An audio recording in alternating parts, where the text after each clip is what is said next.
جو بات ہے تو اس کو ہم جو ہے آگے وہ کر لیں. تو مجھے سامعین واپس ہم آتے ہیں اپنے مہمانوں کی طرف. اچھا فیصل بھائی واپس ابھی ہم ظاہر ہے فیس بک پیج پہ براہ راست لائیو جائیں گے. تو فیس بک پیج کا ہمارا جو سنو FM 96 بلوچستان, آپ اس کو جب ظاہر ہے دیکھ لیتے ہیں تو باتیں آپ براہ راست بھی سنتے ہو, اور اس کے اوپر آپ ضرور اپنا جو ہے کمنٹس دے دیں. فیصل بھائی آتے ہیں واپس آپ کی طرف آتے ہیں کہ جو 370 یہ اور 300 اور جو 370 اور 35 یہ ہے, ٹھیک ہے, تو اس کو ظاہر ہے جب ایک صدارتی حکم کے تحت اس کو ریوو کیا گیا تھا تاکہ جو رائٹس ان کو ظاہر 370 اور 35 میں دیے گئے تھے 1947 کے بعد دیے گئے تھے, اس کو جب واپس لے کے تو ان کے اوپر ایک لٹکتی ہوئی تلوار رہ گئی تھی. تو اس کے جو موٹے موٹے باتیں اگر یہ آپ بتا دیں ہمیں. جی بہت شکریہ. دیکھیں 2019 کے اندر جب آرٹیکل 370 کو انہوں نے ریوو کیا ہے جی, تو اس میں بہت ساری چیزیں تھیں. یعنی میں نے آپ سے پہلے بھی گزارش کی تھی جی جی کہ وہ جو پراپرٹی ہے غیر کشمیری افراد جو ہے اسے حاصل کر سکتے ہیں, اور اس کے بعد ہم نے دیکھا کہ انہوں نے عملی اقدامات بھی کیے. جی جی 2019 کے بعد 2020 میں جموں کشمیر ری آرگنائزیشن آرڈر 2020, اور پھر اس کے بعد آ کے سٹیزن شپ آرڈر. جی جی یہ دو ان کے مزید ایسے وہ اقدامات تھے کہ جو 2019 کو انہوں نے کیا اس کو عملی جامہ پہنانے کے لیے. یعنی اب غیر کشمیری افراد میں وہ پراپرٹیز اور وہ جو رجسٹریشن سرٹیفکیٹس ہیں وہ جاری کر رہے ہیں. یعنی آپ دیکھیں ظلم و ستم کی انتہا کے 1 روپیہ فی کنال کے حساب سے جو ہے وہ کشمیر کی خوبصورت زمین غیر کشمیری افراد میں, ہندو انتہا پسندوں میں, مودی کے جو وہ اس کی جو پولیٹیکل جو انہوں نے کمپین چلائی تھی الیکشنز کے دوران, ان تمام لوگوں کو جو بڑے متحرک تھے ان کو وہ الاٹمنٹ جو ہے وہ باقاعدہ. تو اس میں جو 370 اور 35 یہ ہے جو پہلے آرٹیکل تھا, اس میں میرے خیال میں یہی بات ہے کہ نان کشمیری جو ہے کشمیر میں نہ کوئی زمین خرید سکتا ہے, نہ کوئی ملازمت کر سکتا ہے, اور نہ کوئی وہاں پہ ازدواجی حیثیت کے حوالے سے انرول ہو سکتا ہے. یعنی اسپیشل سٹیٹس. جی ہاں. اب اس کو جب ختم کی گئی ظاہر ہے تو وہ زمین جو ہے بھی آپ کہہ رہے ہیں کہ جو کوڑیوں کے دام اس کو بیچی جا رہی ہے. جی تو اب جو ہے کہ جب وہ باقاعدہ طور پہ اس پہ لیجسلیشن ہوئی ہے, قانون سازی ہوئی ہے, تو اب اس کے بعد اور بہت ساری چیزیں جن کا اطلاق ہوتا ہے. یعنی اب جو ہندوستان میں جتنے قوانین ہیں پہلے ان کا اطلاق مقبوضہ کشمیر میں نہیں ہوتا تھا, کیونکہ اس کی اپنی ایک اسمبلی تھی, وہاں پہ اپنا ان کا ایک بائی کیمرل لیجسلیچر تھا, اور وہ 5 سالوں تک جو ہے وہ چلتا رہتا تھا جیسے عام طور پہ ہماری طرف ہوتا ہے, اور وہ جو ہے انٹرپٹ بالکل نہیں ہوا. لیکن اب یہ ہے کہ مقبوضہ ہندوستان میں جو کچھ ہوگا اس کا اطلاق مقبوضہ کشمیر میں ہوگا. اب جو ہے ہندوستان کا جو جھنڈا ہے وہ مقبوضہ کشمیر کے اندر وہ جو ہے سرکاری عمارتوں پہ اس کو جو ہے وہ لہرایا جائے گا. تو یعنی اب جو کچھ انڈیا کے اندر ہوگا اس کا جو ہے وہ ڈائریکٹلی اس کی جو امپلیکیشنز ہیں, جو اس کے اثرات ہیں, وہ مقبوضہ کشمیر پہ بھی آئیں گے. اچھا واپس آتے ہیں آپ کی طرف. ڈسپیوٹڈ ایریا جو اگر ہم دیکھیں انٹرنیشنل جو ہمارا میپ ہوتا ہے تو اس میں جو مقبوضہ کشمیر کو ڈسپیوٹڈ ایریا قرار دیا گیا ہے کہ اس کے اوپر جھگڑا ہے. جب 2 ملکوں کا یا 2 قوموں کا کسی بھی چیز کے اوپر جھگڑا ہو تو اس کو ظاہر ہے پھر UN یا جو درمیان کے لوگ ہوتے ہیں, جس طرح اگر قبائلی سسٹم کسی سردار کے حوالے کر دیتے ہیں اس چیز کو, تو اس کو بھی تب کیوں ایک ہی ملک کے ظاہر قبضے میں ہے, جو اس کی خود جو UN چارٹر میں حق کی خود رادیت ہے اس کو نہیں دی جا رہی ہے. ڈسپیوٹڈ ایریا کی اگر آپ اس کی ڈیفینیشن کر دیں کہ یہ ڈسپیوٹڈ ایریا کیوں کہتے ہیں, اور ڈسپیوٹڈ ایریا کن کے پاس ہونی چاہیے. جی دیکھیں جو ہم ڈویژن پلان کو اسٹڈی کرتے ہیں نا, تو ڈویژن پلان میں بتایا گیا تھا کہ جو پرنسلی اسٹیٹس ہیں نا ان کی جو انٹینشنز ہوگی جو آبادی کی, جو لوگوں کی, ان کی رائے کے مطابق ان کا ایکسیشن کیا جائے گا. ہم لا میں لفظ استعمال کرتے ایکسیشن, ایکسیڈ کیا جاتا ہے ٹوورڈز ان کی چوائس کے مطابق, تو ان کا الحاق کیا جاتا ہے. تو جب یہ ایسا نہیں کیا گیا اور باقاعدہ کانگریس کے جو لیڈرز تھے ان کا جو پلان تھا لارڈ ماؤنٹ بیٹن کے ساتھ, اور ان کی جو سیکرٹ ڈپلومیسی تھی جو کہ ہمارے ہاں بہت کمی ہے اس میں, تو وہ جو انہوں نے یہ ڈسپیوٹڈ ایریا جو ڈسکرائب کیا گیا, الحاق کو 2 طریقے سے مسمار کیا گیا, جو آپ جانتے ہیں کہ پری پارٹیشن حوالے سے بھی اور 1948 میں بھی جب اس طرح کیا گیا. تو انٹرنیشنلی کشمیر کو ڈسپیوٹیڈ ایریا اس لیے ڈسکرائب کیا گیا ہے کیونکہ بہت آن اے لائٹر نوٹ جیسے کہا جاتا ہے نا تو منی حاجی بگویا منتر ملا بگور you scratch my back I scratch your. Internationally جب 50+ مسلم کنٹریز ہیں they will stand against this plan اگر وہ پرو انڈیا ہوتا ہے. بالکل. اور انٹرنیشنلی بہت سارے ایسے ممالک ہیں جو کہ ہیومن رائٹس کے فلیگ بیررز بھی ہیں. تو وہ بھی کہیں ایسا نہ ہو کہ وہ سیدھا جو سپورٹرز آف انڈیا ہے ان کو سیکنڈ کرنے کے لیے کھڑے ہو جائے. تو بظاہر یہ دکھایا جاتا ہے چونکہ یہ ڈسپیوٹیڈ ایریا ہے اس کا ابھی تک کوئی فیصلہ نہیں ہوا, اس لیے جب بھی کوئی فیصلہ عمل میں آئے گا تو انٹرنیشنل جو پارٹیز ہیں جو یونائٹڈ نیشنز ہیں وہ اس میں اپنا پارٹ پلے کریں گی. جب ہم یونائٹڈ نیشنز کے چارٹر کے آرٹیکلز کی بات کرتے ہیں اور انہی آرٹیکلز کو ہم 1500 سال پہلے لاسٹ ایڈریس آف نبی پاک صلی اللہ علیہ وسلم کے ساتھ بھی دیکھتے ہیں, میگنا کارٹا کے ساتھ بھی دیکھتے ہیں, یونائٹڈ اسٹیٹس کے انڈیپینڈنس بل کے ساتھ بھی ہم دیکھتے ہیں, تو ہم یہ دیکھتے ہیں کہ حق وہ ایک برتھ رائٹ ہے جو پیدا ہونے کے ساتھ انسان کو ملتا ہے. میں یہاں ایک بہت آپ کے وقت سے تو اجازت لیتے ہوئے ایکسپلین کرنا چاہوں گی. میں بہت سینسٹیو لفظ استعمال کر رہی ہوں. ہم جو ہوتے ہیں حادثاتی طور پہ ہوتے ہیں. ہم مسلمان, ہم کالے, گورے, لمبے, جیسے بھی ہوں, ہم حادثاتی طور پر ہوتے ہیں. ہمیں کوئی حق نہیں پہنچتا ہم کسی کو زبردستی کسی علاقے میں قید کریں, کسی زبان کا پابند کریں, کسی رسم و رواج کا پابند کریں, کسی مذہب کا پابند کریں.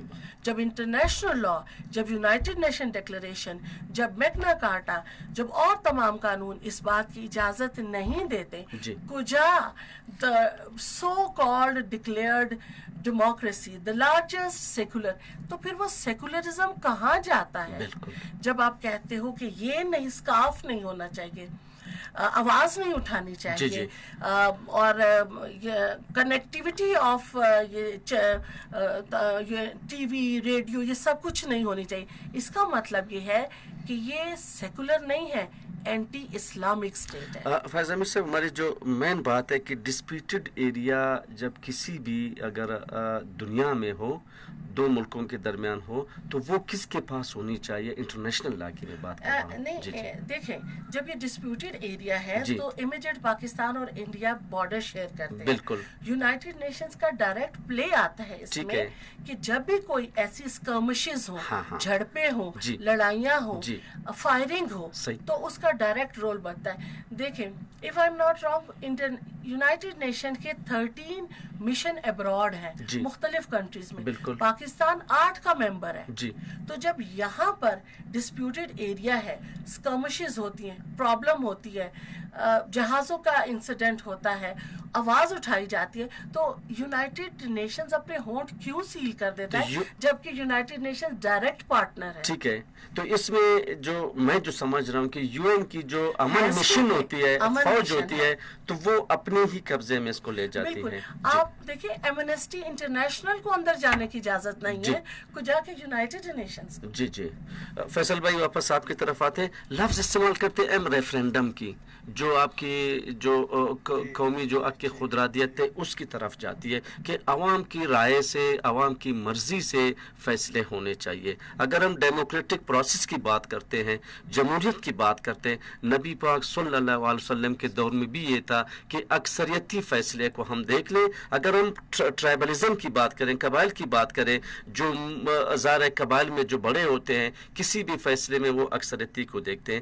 ریفرنڈم جو یو این چارٹر میں ہے کہ ان کو دی جائے, نہ دی جانے کی وجوہات.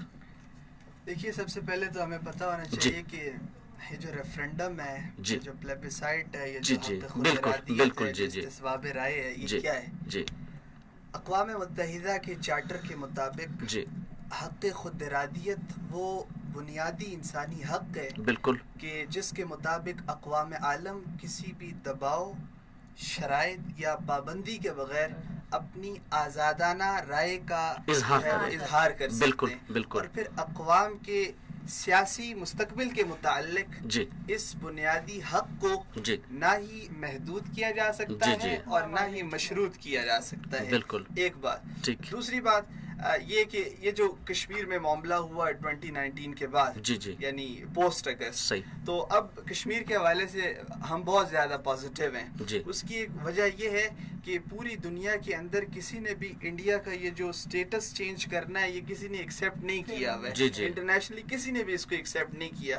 اور ہندوستان جو ہے بڑا مکار ہے اور وہ بہت زیادہ کوششیں کر رہا ہے حالات کو نارملائز کرنے کی. یعنی سب سے پہلا جو انہوں نے اقدام کیا وہ یہ تھا کہ انہوں نے ہائی سپیڈ انٹرنیٹ کو جو ہے وہ ریسٹور کر دیا تاکہ لوگوں کو ایک تاثر جائے کہ حالات جو ہے وہ نارملائز ہو رہے ہیں. لیکن ریالٹی جو ہے وہ بہت زیادہ مختلف ہے. حالات جو ہے بالکل بھی نارمل نہیں ہو رہے. تو ہیومن رائٹس جو ایٹراسٹیز ہیں مقبوضہ کشمیر کے اندر وہ بہت ہیں. تو بین الاقوامی سطح پہ دنیا اس پہ بہت بول رہی ہے. ٹھیک ہے. لیکن ہاں ایک چیز ہم نے ضرور دیکھی کہ پوری دنیا کے اندر جب کوئی کانفلکٹ ہوتا ہے, یعنی ہم نے دیکھا کہ مغربی ممالک کے اندر جو غیر حکومتی تنظیمیں اور مشرقی وسطی میں اور شمالی افریقہ میں جب کوئی ایسی کانفلکٹ کی صورتحال ہو تو جہاں انسانی جان خطرے میں ہو تو وہ انسانی راہداریاں بناتے ہیں جس کو وہ ہیومینیٹیرین کوریڈور کہتے ہیں. مقبوضہ کشمیر کے حوالے سے ہم نے دیکھا کہ اس طرح کا جو ہے وہ بین الاقوامی سطح پہ جو ہے کوئی اقدامات جو ہے وہ نہیں کیے گئے. البتہ کشمیر کے حوالے سے بہت زیادہ کام ہوا جو بہت زیادہ اچھا بھی ہے اور خوشائند بھی ہے. آپ انٹرنیشنل جو میڈیا کے آؤٹ لیٹس ہیں اس کو اٹھا کے دیکھیں, آپ دی گارڈین کو دیکھیں, آپ واشنگٹن پوسٹ کو دیکھیں, آپ جو ہے الجزیرہ کی رپورٹس اٹھا کے جتنی ڈیٹیل کے ساتھ انہوں نے ہیومن رائٹس ایٹراسٹیز کا ذکر کیا. اس کے علاوہ جو ہے ایمنسٹی انٹرنیشنل نے ڈیٹیل کے ساتھ جو ہے وہ رپورٹس جو ہے وہ پبلش کی ہیں. یو این کی ہیومن رائٹس کمیشنر اس نے بڑی تفصیل کے ساتھ جو ہے ساری ایٹراسٹیز کا جو ہے وہ ذکر کی ہے. تو اس طرح دنیا نے کشمیر کے حوالے سے بہت زیادہ جو ہے وہ کام کیا ہے, تو بہت زیادہ خوشائند ہے. اچھا فیض امیر صاحب آپ کی طرف آتے ہیں. جو ظاہر ہیومن رائٹس کی اگر ہم بات کرتے ہیں کہ انسانی حقوق, تو انٹرنیشنل حوالے سے ہم دیکھیں کیونکہ آپ ظاہر انٹرنیشنل ریلیشن کے آپ پروفیسر بھی یا ظاہر سبجیکٹ بھی آپ کی ہے کہ جو انسانی حقوق ہوتے ہیں پہلے ہم اس کو سمجھے کہ یہ حقوق کیا ہوتے ہیں اور اس کی جو پائمالی کی جاتی ہے. اگر ہم بحیثیت اپنے مذہب میں بھی دیکھ لیں اور جو اکثر یہی کہتے ہیں کہ جو یورپ ہے یا جو غیر جو اپنا وہ ہے وہ جو ہے زیادہ تر انسانی حقوق کو جو ہے زیادہ تحفظ دیتے ہیں, جو بات بھی کرتے ہیں. تو جس طرح آپ نے کہا کہ جو انٹرنیشنل ایمنسٹی ہے ان کو وہاں پہ نہیں چھوڑا جا رہا ہے.